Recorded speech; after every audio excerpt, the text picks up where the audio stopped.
You know what I got the other day, Pete? Stephen King's latest. Want to borrow it? Do you know who you're talking to? What do you mean? Andy, when's the last time I read a paper book? It's been decades. I would much rather use Kindle, or better yet, Audible. What am I thinking? I don't read paper books anymore either. I'm an audiobook guy all the way. For those looking to listen to the books behind the films that we talk about here on Movies We Like, not to mention all the other podcasts in the Next Reel family, get a free audiobook download and 30-day free trial at thenextreel.com/audible. There are so many great adaptations from Movies We Like available in audio form. Early on, we covered Casino Royale with director Matthew Gratzner. You went through all of the 007 books on Audible, right? I did indeed. What a series. We also covered Room with legendary Dee Wallace and Never Let Me Go with costume designer Alana Moorehead. We chatted about Fat City with cinematographer Sam Levy and Silver Linings Playbook with the great composer Harry Gregson Williams. 101 Dalmatians and Bambi. Apocalypse Now, There Will Be Blood, The Thin Red Line. There's so many great adaptations with so many great guests, and you can get all these as audiobooks on Audible, along with thousands of other great reads. Producing this podcast is a lot of fun, but it does take a lot of time. We have already dropped the dynamically inserted ads because they are so annoying and have no connection to our content. Plus, they just jam those things in wherever they see fit. We listened when you said you didn't like them. So now, we're directly appealing to you, our dear listener. Please consider an Audible subscription to help support Movies We Like and the Next Reel's family of podcasts. I've been using Audible along with my family for decades now. I love it, and I've read hundreds of books through it. Couldn't be more pleased with their service, and I know you'll love it too. Head to thenextreel.com/audible and get your free trial. It really helps us out. And you have a world of over 200,000 audiobooks open to you. So much great material available.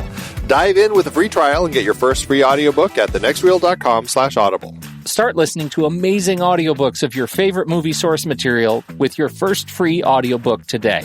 That's thenextreel.com/audible. Andy, I know you've never been happier than when you're sitting by a warm fire, snuggled up in a flannel and basking in the glow of an old-school budget spreadsheet. It is a special day I can shut down the world for a little me time. In a world full of applications, why do these antiquated documents and spreadsheets still run the world? And why haven't they been updated in over 50 years? That's why we want to talk about Coda. Coda is a new kind of doc that brings words, data, and teams together.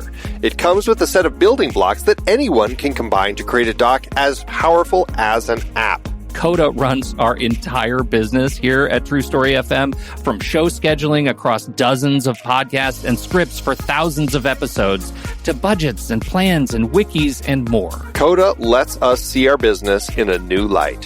If you'd like to shine a light on productivity in your business and save money along the way, check out Coda today at thenextreel.com/Coda.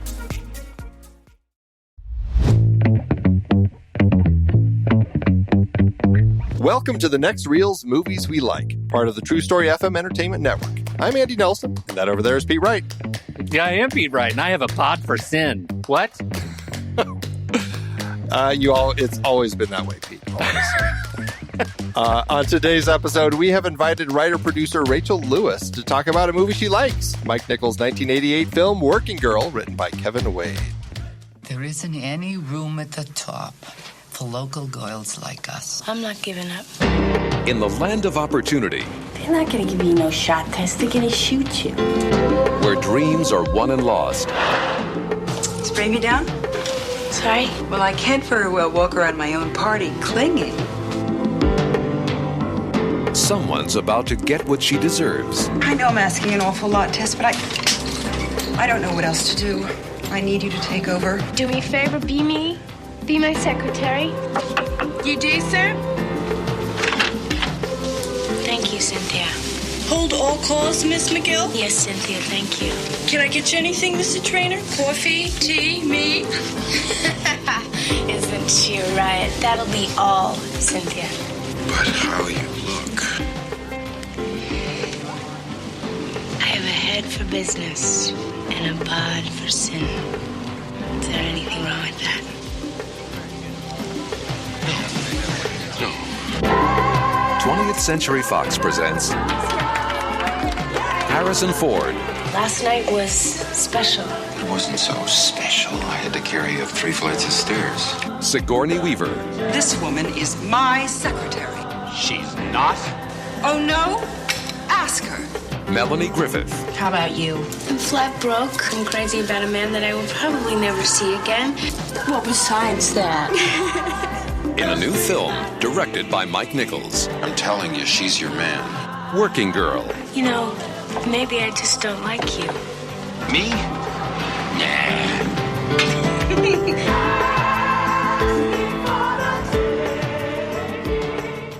Hello, Rachel. Hello, thank you for having me. Wahoo! We're thrilled to have you on board talking to us about this fantastic movie. Thank you so much for picking it. It's going to be a fun conversation for sure. I can't believe we haven't talked about it. Like, there's been no excuse for us to talk about this movie in 13 years. I know. It's a classic, guys. It's a classic. Oh, It truly classic. is. Well, before we start talking about that movie, we definitely want to talk about it, but we want to talk to you. First, let's just get a sense as to who you are, your background, your history in the industry, all of that good stuff. So how did you, writing, producing, that's kind of your cup of tea. How did you get started in the industry? Let's kind of start at the beginning. Sure. Well, I went to school for theater at the University of Wisconsin in Madison. So theater nerds. We love them. Theater. Yes. I started out, I was in theater growing up. I always loved going to theater. Growing up in Montana, there was just so much theater. But where would that theater have been? I was in little improv troops. It was just a budding resource. No, my family would, my parents are both from cities, so we would vacation to cities having grown up in Montana. And, we went to Broadway, we went to Chicago. And on our first trip to Chicago, like in my teens, we went to see Second City in Chicago. And I was sort of blown away with sketch comedy and improv. I'd never really seen that before. And I was like, that's what I want to do. It's so cool. Commentary about politics and being funny and having something to say. So, after college, I went to Chicago to do sketch and improv, and I studied at I.O. and Second City and the Annoyance Theater and did all that jazz. And then I came to LA about 5 years after that, and I'd been doing sketch and improv a bunch, and I just sort of continued it here. And I was performing with various troupes in Chicago, and in one of those troupes was a woman named Alex Fox, and she kind of moved to LA coincidentally, simultaneously at the same time as myself. And we kept performing together, and then we got opportunities to pitch shows, which I didn't understand how that sort of worked. I knew there were shows on television. I was like, I want to be on TV, but I didn't think about who made the shows. I knew there were writers, but even selling the idea of a show was a sort of a new thing for me. And through this sketch and improv scene, people start seeing you and seeing your shows, and you get the opportunity. And so we sort of joined forces and had the opportunity to start pitching and meeting on things and writing things, and so that's sort of how my path ended up into writing for television. That's crazy.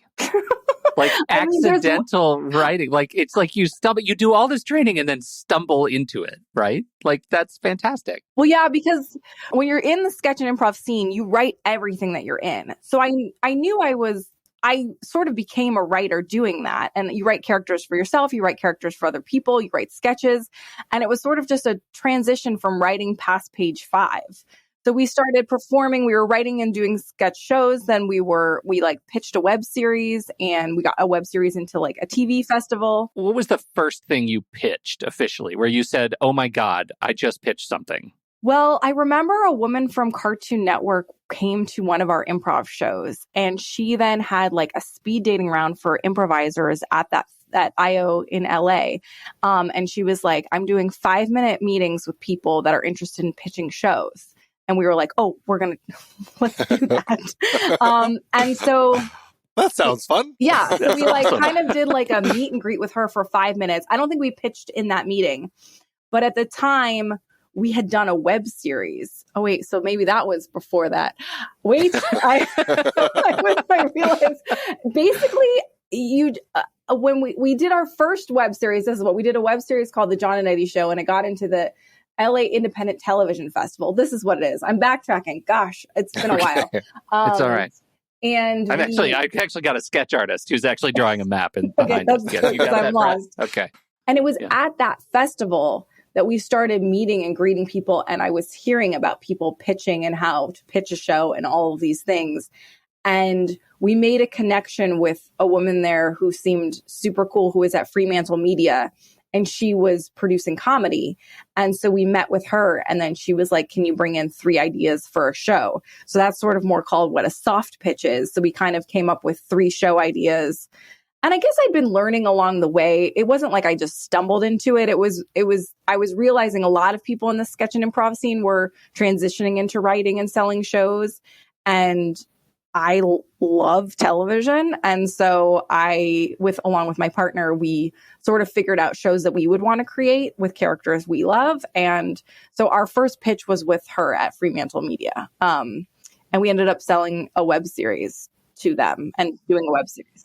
In your first soft pitch. Not in that meeting, but from that, it kind of transitioned. Yes. Right. Well, yeah, I guess that's pretty lucky. That's kind of rare, right? That's awesome. Yes, it was pretty cool. And it did, but we didn't transition straight into writing for television straight from there. It was a very low budget web series. The goal was for it to, at the time, they were doing web series shows that they were then going to pitch to networks to do actual television. So it was a web series with a very small budget. And then it was attached to a contract of potentially pitching. And then, of course, by the time the web series was made, most of our contacts at Fremantle were gone, and they were only interested in making dramas because they sell better overseas, or reality television or game shows. So it was a dead end, but it was a starting place for us. Are people still pitching web series? I feel like streaming kind of killed those. Yeah, I don't think so. I think people make web series, or I guess a lot of people call them shorts now, as opposed to like a web series. Right. Yeah. But I don't think it's a thing. There was a time there where it was like College Humor and all these places, and like were web series. Web series, and a lot. That's what people were doing then. I mean, Tom Hanks had his own web series. Yeah. Crazy. Yeah. Was it on? I don't know that one. Was it on his fetishism over typewriters? Right. Yeah. That was, what was it? It was like a weird, like dystopian future one or something. It was called like something city. I can't remember. That sounds right up. It's almost impossible to talk to, because you partnered with Yahoo or something, and all that stuff just disappears. Yahoo Weather.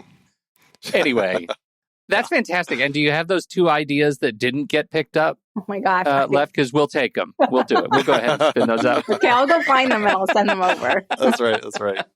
But I mean, you've been keeping busy with all sorts of different shows. I mean, are you show running on anything? You're producing some of the stuff. So I am not show running. The thing that's funny in writing, sometimes your level is, like, as you move up as a writer, you move up to like producer level. It doesn't necessarily mean that you are full on producing all the time.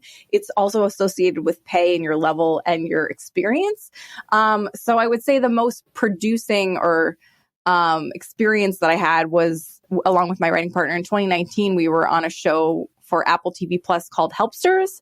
And that was, besides producing our own things early on, that we were able to, they moved us to New York along with the showrunner, and we were running around and involved in all sorts of production, from casting to production meetings to being on-set producers to post and mixing and everything. And so we were sort of the go-to number 2s on that show. And from there, we got a lot of that experience. But we just came off of Raven's Home on Disney Channel with Raven Simone, the sort of reboot of That's So Raven, which is a multicam half-hour sitcom. And on that show, we're at producer level, but we are just more in the writer's room and not doing all. You dabble a little bit with going to set and chiming in on other things, but it's not full on producing. So in like that example, so like Raven's Home, you're on that one as a producer. Like writer, producer. Producer is sort of my level as a writer. Sure, as a writer. Yes. Okay, and then how many other writers would you have on the team for a show like that? So that one had a pretty big room. The biggest room we've ever been in, actually. I think there were like around 10 entities, but there were 3 teams, so there might be more like 13 people. So it was a very large room. That's funny. It feels very corporate where there are 10 entities in the room. 10 entities and 3 teams. And yes, threw up in my mouth a little bit just that hearing all the hierarchy. Did any of the teams contribute actual writing, or was it just you?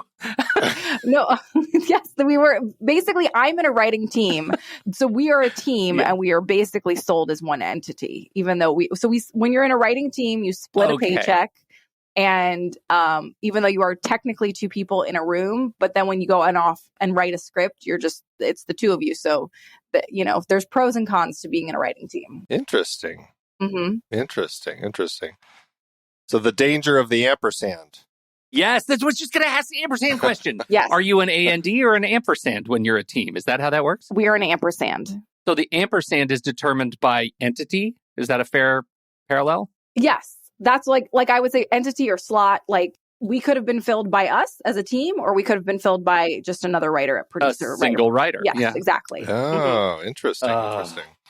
I learned a whole new word. So there were 10 entities in the room, which was, for you, the biggest that you had seen. Yeah, for us, we've been on a lot of kids and family shows, and in general, they seem to have smaller rooms than like a straight-up network show. I don't mean to dig into too many of the peculiarities, the specificities of these specific shows, but that was the Ravensholm show, right, that you're talking about? Mm-hmm. How does that compare to a show like Helpsters? Like, that's a Sesame Street joint, right?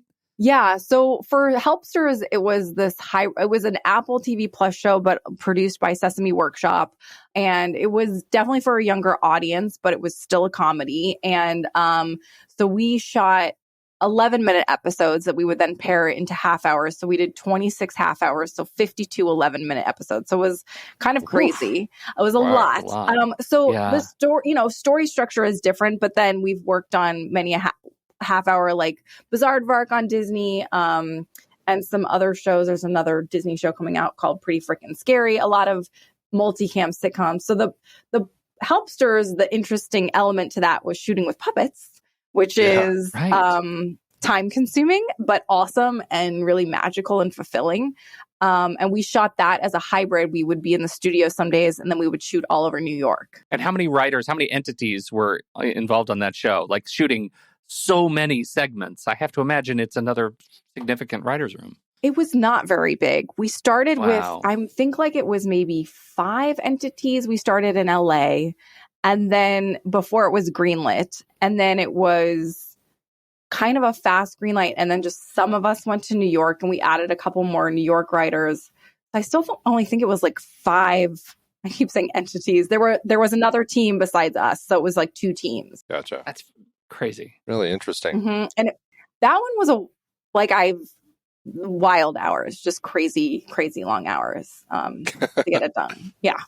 These kids shows, they'll kill you. Yeah, exactly. And then they watch one story in 11 minutes and they're done. And you're like, kid, you're going to watch it again. You might watch that 7 times. Oh, all they want to do is watch it again. They love to watch things over and over. Kids. So it works out. True. That is very true. Yeah. Yeah. Ask any parent of a young child. It's like, I have just watched Moana for the 20th time. Like, good Lord, child. My Kingdom for 52 different 11-minute segments. Yeah, exactly. Yeah.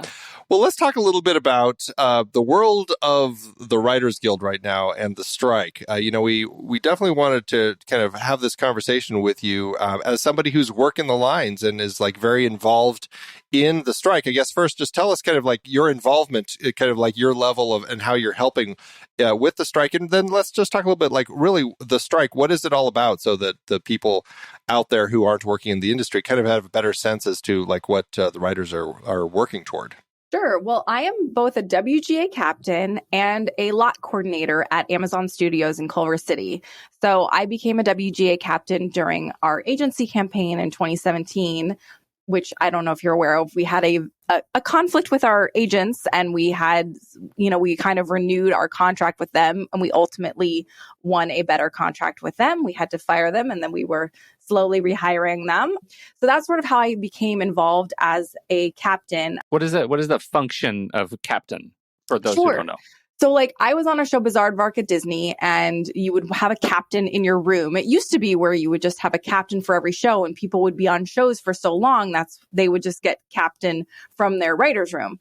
But now because and I'll explain what a captain is, but now because there's so many shows and people jump from show to show and there's like 1 or 2 seasons of shows, the guild just has captains, and then I've sort of collected people from shows I've been on, but then I've also gotten assigned more people. So basically it's just to disseminate information. So you're sort of a conduit between the leadership and the guild and your members.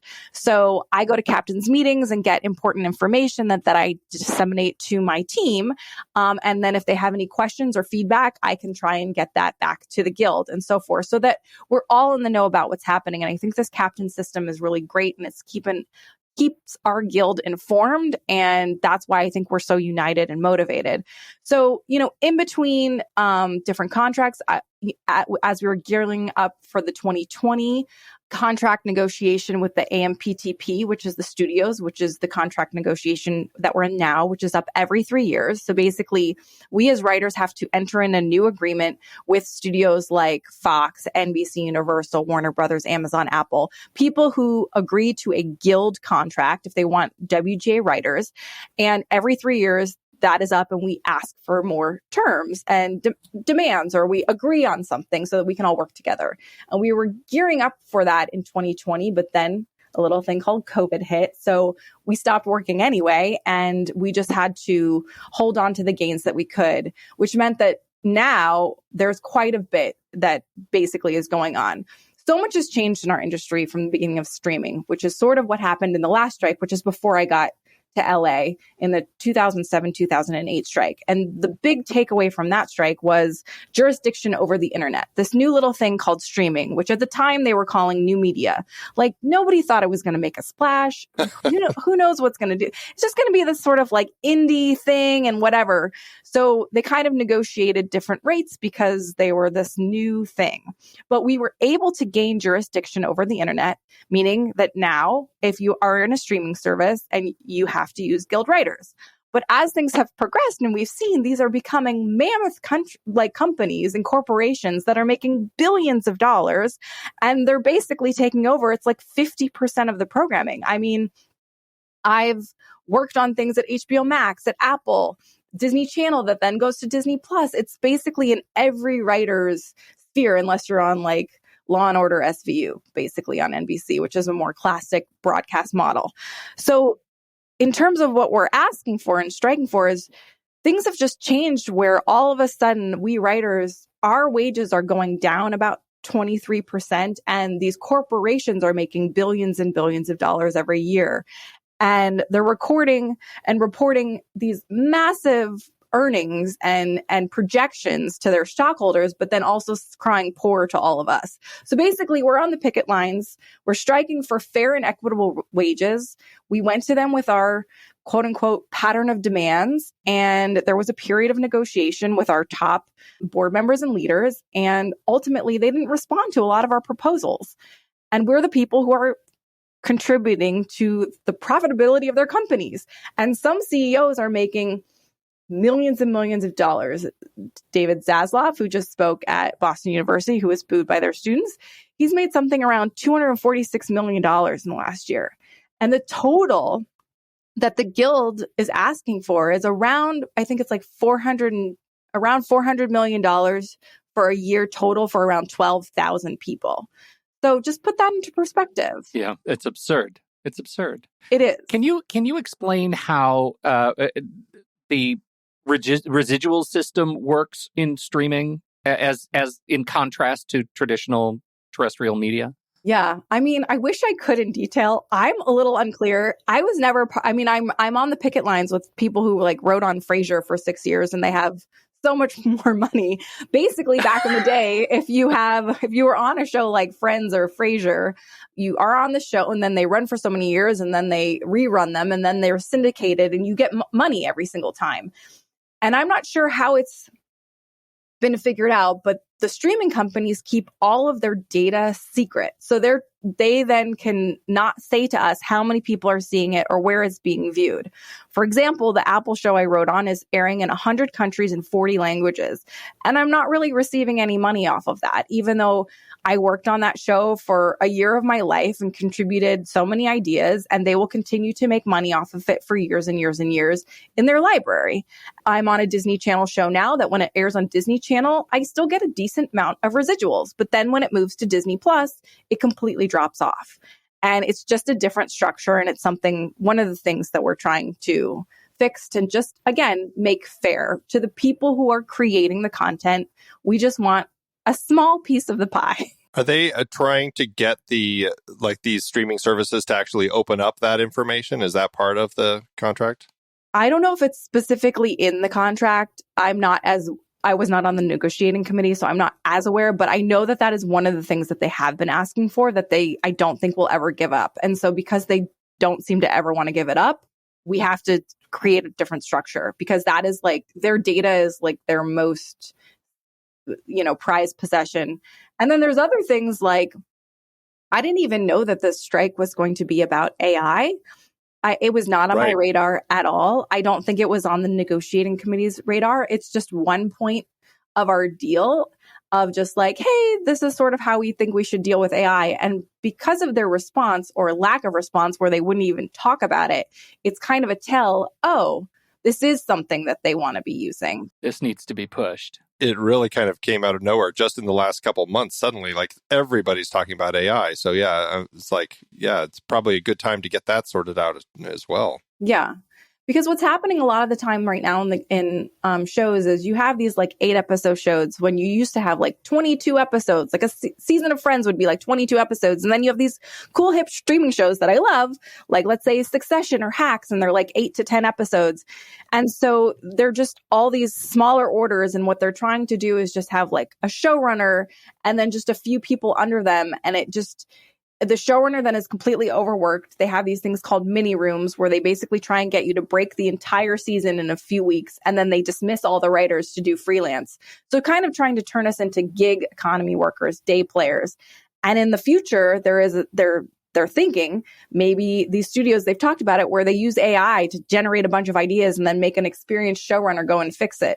So instead of building a level of staff writers who are moving up in the ranks, who are learning what it is to make television, you just have a few showrunners that know how to do it and then a bunch of computers, which is not the creative process. And also AI itself is, I don't know what the rules are with copyright, because it's just using other artists to create other art. Which remains to be litigated, right? That needs Correct. to be pushed into the courts so we can figure it out. I think that what we're hearing, and this came out some months ago when, again, the aforementioned Zaslav came in and started just slashing a lot of library content that people thought was completely sacred. And then you get this conversation about how people are paid in residuals. And Zaslav, the Zaslav story came out that is happening in all the streaming services, where you pay once as a streaming service for a show that you want to keep in your library for the next N period. Maybe it's yearly. And then that's the one time that you pay for that show, and it doesn't matter how many countries you stream it in, it's yours for your library. And if you don't want to pay that residual again, you axe the show.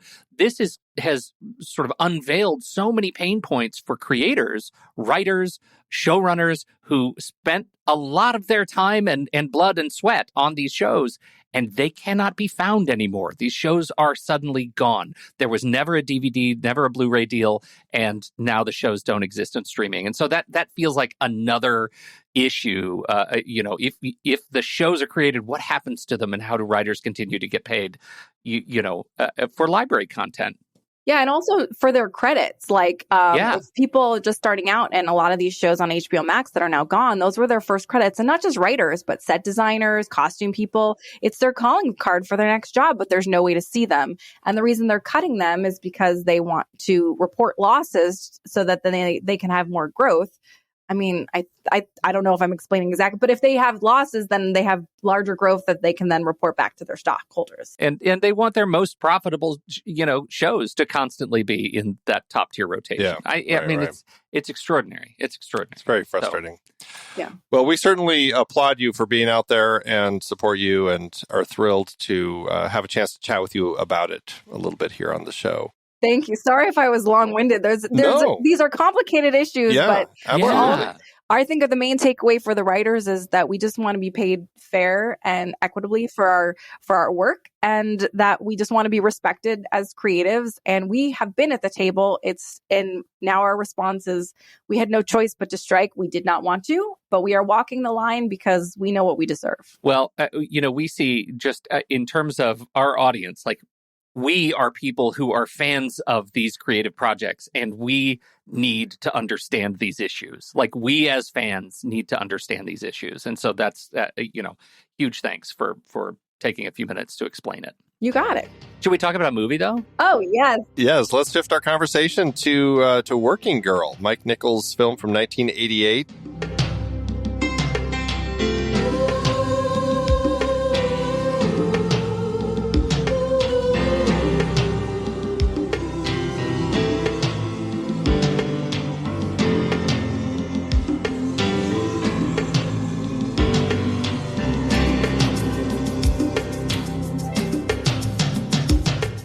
This was one of the many choices that you had picked. What is it about this particular film that you love so much? Very nostalgic. I feel like I watched this when I was younger. Like, my mom showed it to me or something, and she was just like, this is a great movie. I love the themes, even though some of it is dated, obviously. It's, strong female empowerment. It is getting what's yours. It's sort of very thematic to what I'm dealing with now. Sure, it's being credited for your work. I don't know if Sigourney Weaver is the AMPTP and the studios or what, or if Trask Industries is. Yeah, right. It's so 80s. I'm obsessed with Joan Cusack, the hair and the makeup. I'm obsessed with Carly Simon's theme song. I'm obsessed with the high tops. I'm obsessed with the hair. So I think when I watched it when I was a kid, I don't know if I watched it when it came out or was a little later, but it was my mom showed it to me and I was just like, this is ridiculous. And I just think they're all so great. Also, in the rewatch that I rewatched it this weekend, even though I've seen it so many times, and I was watching it with my husband, and I was saying all the lines before they said them. I bet he loves that. Yeah. Oh, he did. There's just so many classic lines in it, and also so many actors that you're like, oh my gosh, there's Alec Baldwin, there's Kevin Spacey, there's Ricky Lake for 2 seconds. Right. So that Zach Grenier was in it. I just watched Devs, and he's a major part in that. I'm like, hey, that was him. He just went by real quick. Yeah, it's so crazy. The Kevin Spacey casting was on the nose. A little bit, yeah. Can we just say that out loud?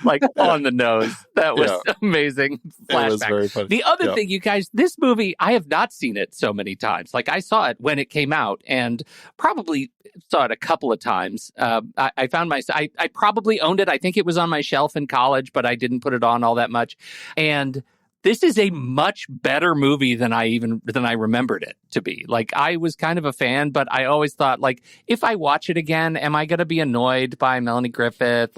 Is there something that's going to turn me the wrong way? And it's totally not. This is a really solid movie. It was entertaining and flew by. She's great. Harrison Ford is great. There's a couple of things where I'm my one, what?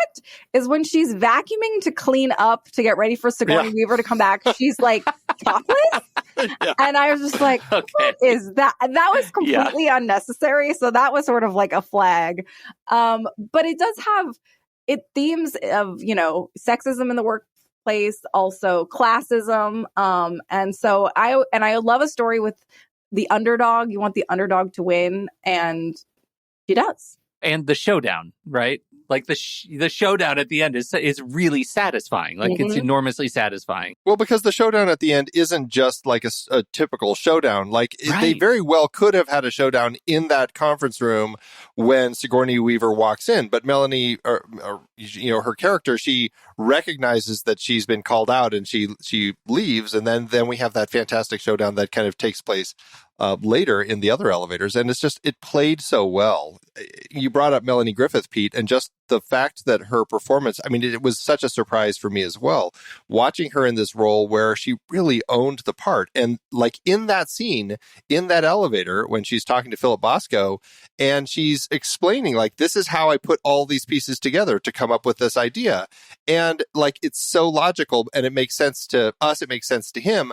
And then to see him turn that around when he gets out of the elevator and Sigourney Weaver, and he asks her the same question, and that's all he needed to know, that she was lying this whole time, and it played so well.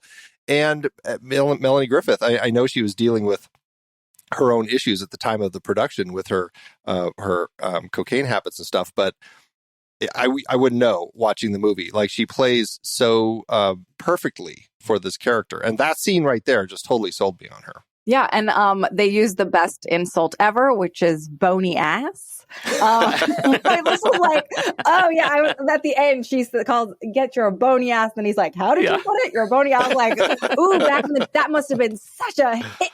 Like, get her, call her a bony ass. Yeah. You know, the thing I was reflecting on at the end is she's making her case, and they're talking about all these mergers and acquisitions, and they're, Trask, Philip Bosco's character is such a likable guy, and he becomes like the affable sort of ally to the protagonist. And what we're talking about and celebrating, this huge win, is essentially exactly the stuff that we are rallying against in Wall Street. Right? Like buying this radio from this radio network from this kindly Southern guy who just wants to retire. And what will probably happen is this giant Trask Industries will come in and tear it apart. Like, we've seen how that movie ends, and yet this movie is written in a way that gives us all the good feelings about mergers and acquisitions and like capital. And the 80s were a weird time. Yeah.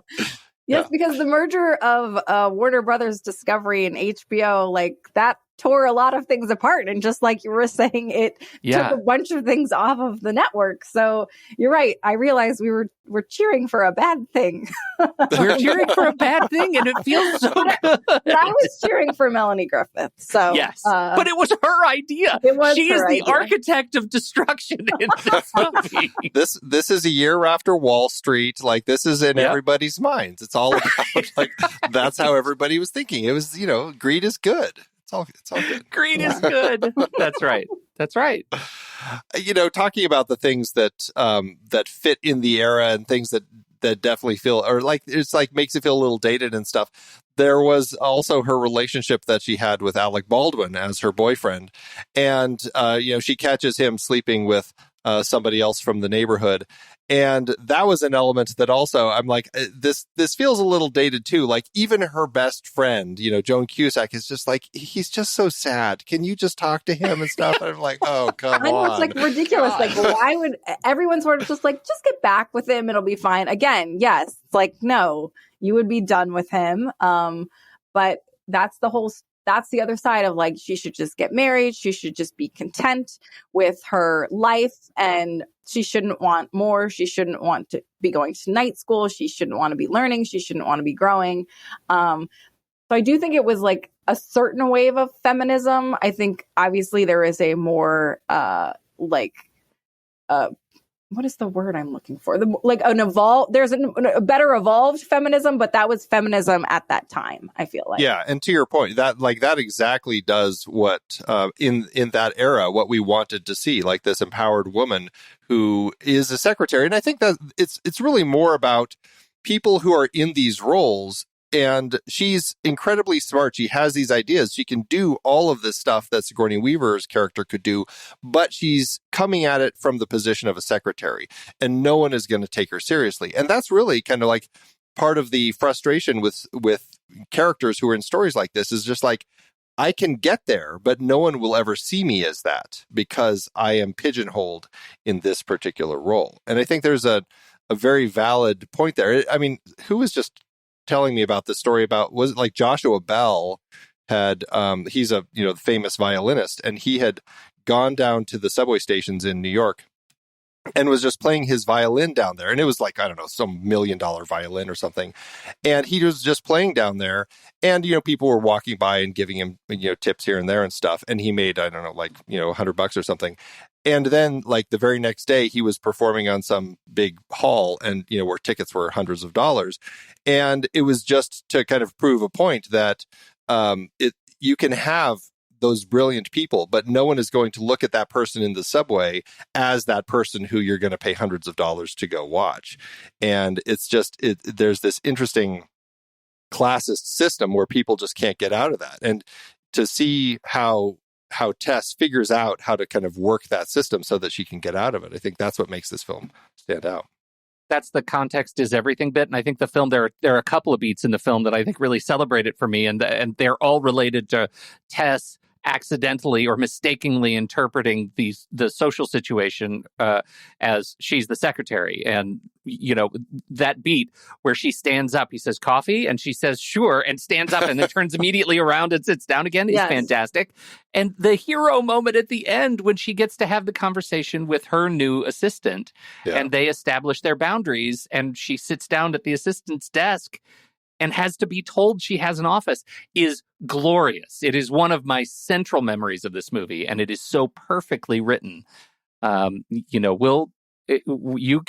prefer assistant. Only get me coffee when you're getting stuff for yourself. Yep. And we'll figure the rest out as we go. I know that moment always makes me cry. I cried when I watched again. My husband was like, "What are you doing?" But it gets me because I'm just like, she did it. And I think you can relate to that in all themes. I think, like, thinking back, moving to LA and I'm waiting tables and all I wanted to do was like be an artist that got paid a creative for my, for my talents. And instead you're just like waiting tables and you just want to be seen and heard and in the game. And I understand. Instead you are fungible, right? Yes. It could be anyone doing that job. And it's like that. I can completely relate to that feeling. And also it is interesting because we open the movie with these like douchebag guys not taking her seriously. And then she gets this opportunity to work under this woman who she seems like handle the men in a certain way because they're douchebags to her, but she's able to handle them with her, with her way and her class and her style. But then this woman is terrible to her. So it also represents how women, I'm so happy, and I think that we have evolved in that way, but how, when you're also in the system, women then were taught to cut each other down as well, as opposed to lift each other up. And I'm hoping Tess is part of the new class of women who will be lifting up her assistant, just as I think I am in an age now where women lift each other up as opposed to participate in the patriarchy where women had to compete with each other like that. So it also had that element to it. Obviously, the one is a very white movie. We're missing the POV of people of color. I think there were like 2 Black people and they were like, waiters. So I always notice that now in films, obviously, but I still want to enjoy and appreciate the movie for the 80s, but also acknowledge that we are talking about feminism and we are talking about the patriarchy and classism, but we are leaving out a whole other demographic of people. But I appreciate what we are discussing as well. Yeah. Well, it's that context is everything point is really important because, like, I watched this, my daughter was watching it over my shoulder and she's 20. And, it's hard to have these kinds of conversations with her because she knows nothing other than what she has now. And looking back at this still looks ridiculous, even as progressive as the story the movie is trying to tell about this character who is enforcing change in her own way. It looks kind of ridiculous. Yes, that she even needs to have the coffee conversations. Well, first she has to get past the hair. That's going to be a hard for any modern child to get past. Right. Like, wait, people actually wanted to wear their hair like that?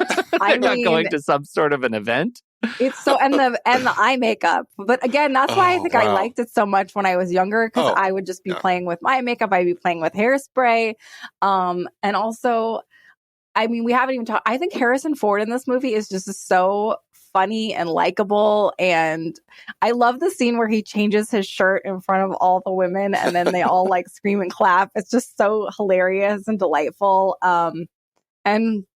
Yeah, I just think the whole cast all around. I think, wasn't Sigourney Weaver, she was like nominated for an Oscar for this. Did she win? I don't remember. She was not because she was up against Joan Cusack. They were both nominated. Oh, wow. And, there's always that talk. Well, then they canceled each other out. Who knows if that really happened. But Gina Davis ended up winning for The Accidental Tourist. Oh, okay. Another great performance. Yes. But yeah, it's I with Joan Cusack in here, I can imagine it's a little more difficult with the two of them. Yeah. But yeah, I mean, the casting is fantastic. Yeah. And Harrison Ford, I mean, this is an era, I think, this would be right before Indiana Jones 3. And so it's definitely kind of, he's still doing those films. And then he's doing, I'm just looking right now, like The Mosquito Coast and Frantic came out right before this. And so, yeah, it's kind of that period where he's doing, you know, some more, I mean, he's not quite entered into the Jack Ryan era of his career or the, you know, the presidential stuff that he'll be doing later, but still, I think he's doing some more complex roles. And this seems like I want to have some fun. And that's what I love about Harrison Ford here is sometimes with all these other films, you kind of forget that he likes to have fun in movies too. Yeah. And he clearly is just having a great time here. My favorite scene with him, or sort of shot on him, is when they go and crash the wedding and he like downs an entire like tropical drink in like one fell swoop, and then he puts it down and then he grabs another one. It's just a great comedic like moment for him. It was so funny. Yeah. That whole bit was funny because he clearly was just like, this is the biggest mistake of my career. I should not be here, but I can't stop because of her. And like, I don't know, just something about the way that he played that. Like, it was just so fun to watch him so uncomfortable through that whole thing. Yeah. And when he goes into the women's bathroom and then he's just like, it's spectacular, it's this. And then he goes, mwah, and then he pops his finger in and out of his, like, he's like, wonderful, excellent, perfect, beautiful, mwah. And then he just pops his finger in. I was like, who told him to do that? Who told him to do that? Was that scripted? I mean, I should say, as a writer, of course it was scripted. Of course it was scripted. Right. But it was also brilliant. It was.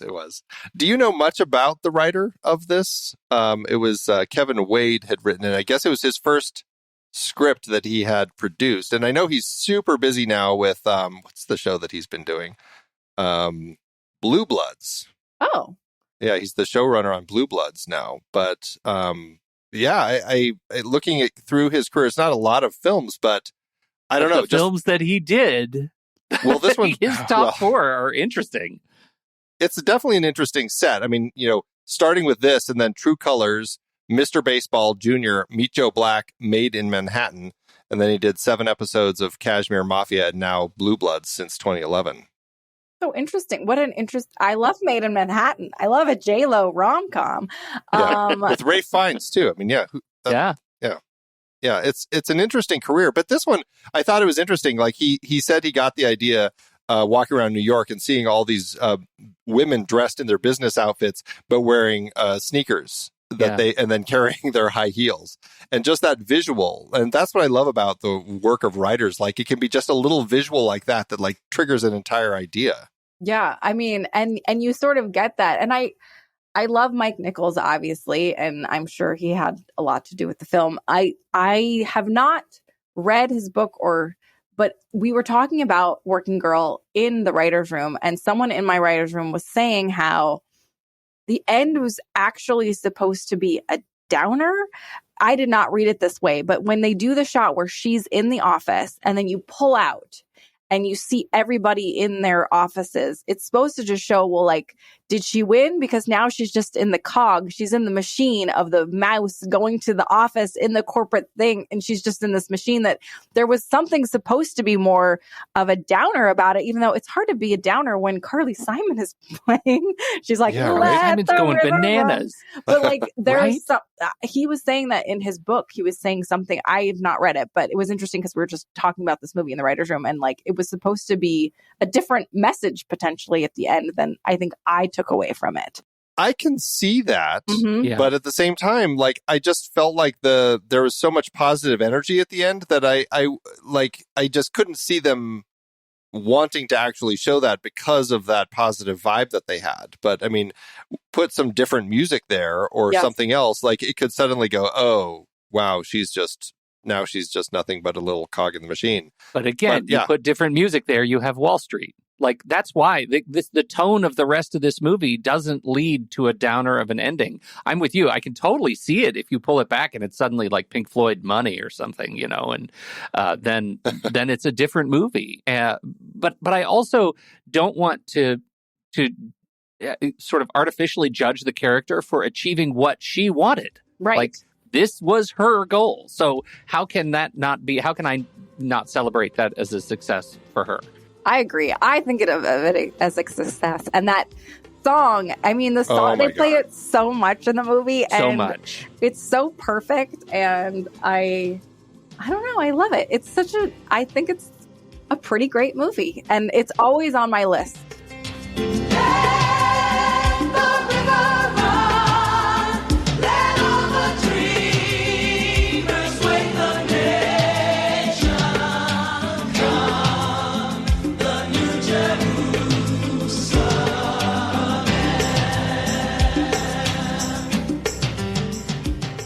That song is so anthemic, and it just like I ended up listening to it. Like I've listened since we picked this movie. I've been listening to it. Like my wife, I was like singing it all the time, and my wife is just finally like, "Can you just stop with that?" And so, because it's such a good song, and it like once it gets into your head, it's just I don't know. There's something about it that just plays so well, and it is such an uplifting, positive song that, yeah, I mean, there's clear reason why Carly Simon ended up taking home her Oscar for that song, because it is so good and it works so well in context of the film and the message that it's trying to convey. Yeah, it's one of those songs that you like remember. It's like if you hear that song, you're like Working Girl. I mean, it's Working Girl. So specific. But I just have to ask, what did it win against? Like, is there any memory for its competition? Oh, yes. Do you want to know? I have it all. I want to know. I actually went and listened to all of them. I'm curious. I want to know. There's one that is a song to a movie that is very near and dear to my heart. I absolutely love it. It's a movie called Baghdad Cafe, which is kind of a very small movie that not a lot of people remember, but I love that movie. Definitely recommend checking it out. But there's a song from that called Calling You that...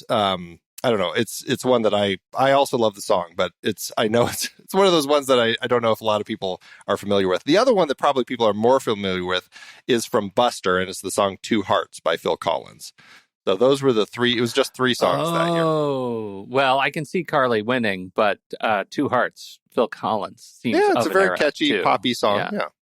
Yeah, interesting. Have you watched the music video? Isn't it just Carly Simon she's on the boat on the ferry with the wind blowing through her hair? Well, and all the women. Like, this was that era where you've got like all the women with the big hair. You've got Melanie Griffith and Joan Cusack there. They're all like singing with her and doing that thing. And I was just like, that's very funny. It's very, very of its time.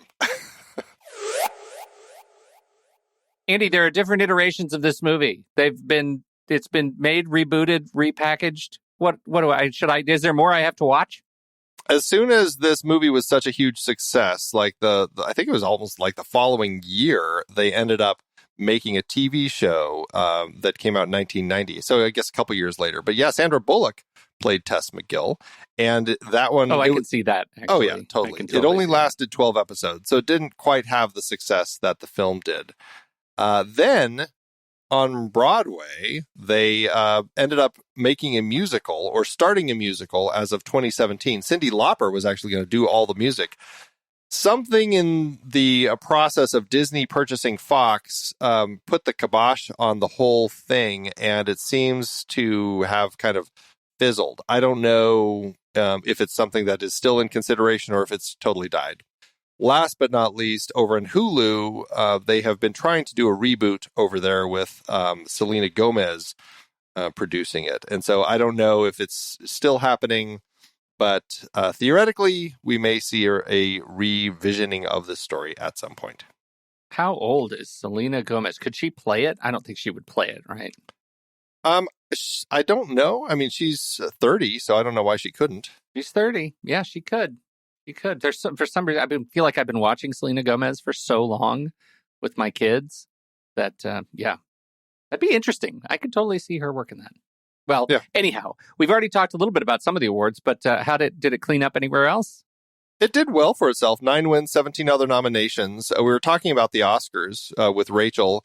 Melanie Griffith was nominated for Best Actress, but lost to Jodie Foster in The Accused. And I mentioned that Joan Cusack and Sigourney Weaver had been nominated for Best Supporting Actress, but both lost to Gina Davis in The Accidental Tourist. Mike Nichols was nominated for Best Director, but lost to Barry Levinson for Rain Man.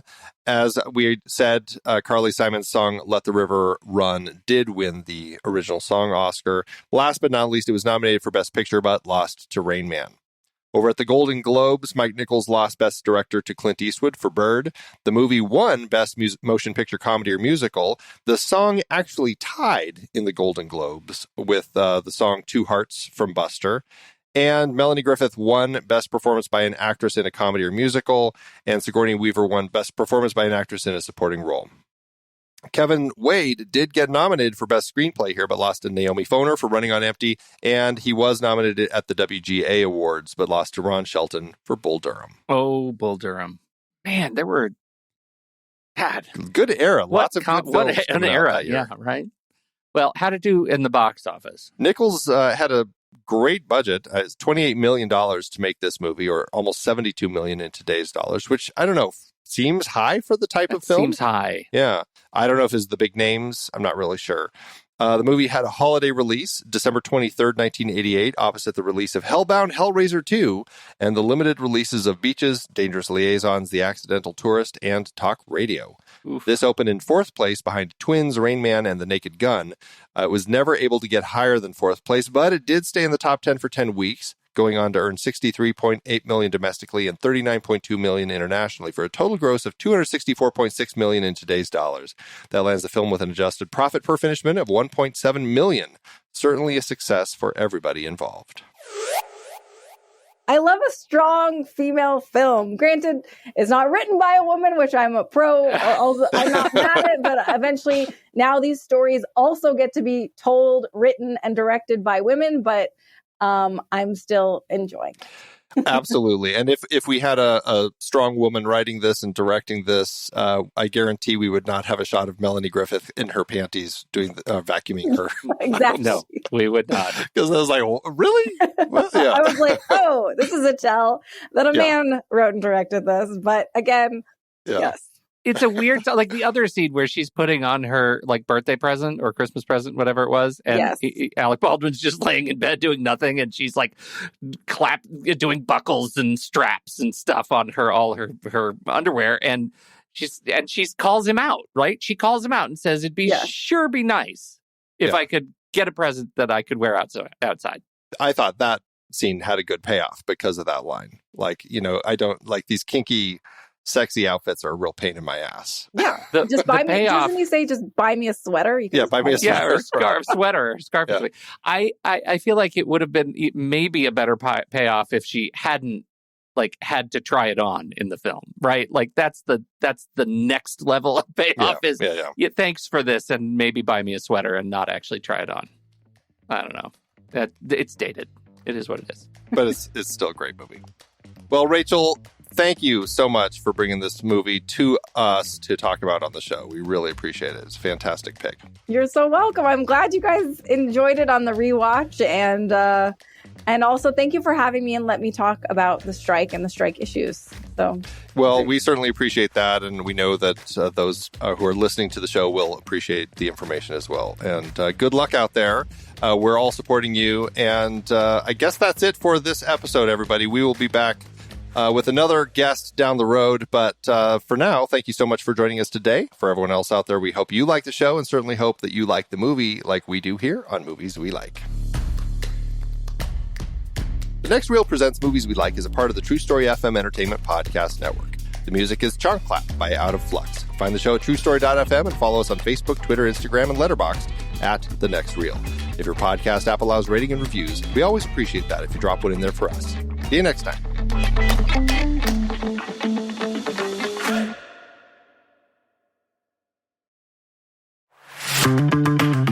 It's hard to believe that we've been having in-depth weekly conversations about movies since 2011. So many great conversations over the years about so many great movies. All that said, producing this show week after week requires a ton of work behind the scenes. Becoming a Next Reel member gives you access to all sorts of additional and exclusive content. Plus, you're helping us keep the lights on. Just head to thenextreel.com/membership, where you can learn more about becoming a member, which costs a measly $5 a month, practically the same as one fancy coffee drink. And you get so much more.